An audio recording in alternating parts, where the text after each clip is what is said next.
মালদহের ট্যাব কেলেঙ্কারির ঘটনা আরও এক গ্রেপ্তার। এবার ইসলামপুর এলাকা থেকে গ্রেপ্তার করে একজনকে। হবিবপুর থানা অন্তর্গত কেন্দ্রপুকুর উচ্চ বিদ্যালয়ের ট্যাব কেলেঙ্কারির ঘটনায় মোট দুজন গ্রেপ্তার হয়।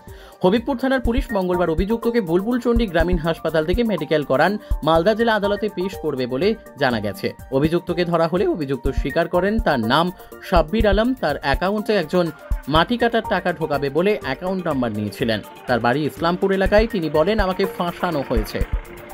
মালদা থেকে বিশ্বজিৎ মণ্ডলের রিপোর্ট, এস নিউজ বাংলা।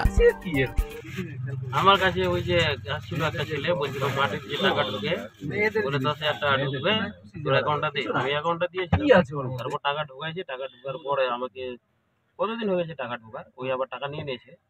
আমাকে এখন ধরে নিয়ে আসছে। দেখি কি হয়। কত টাকা ঢুকেছে? 10,000। কটা অ্যাকাউন্ট দিয়েছিল আপনি? একটা।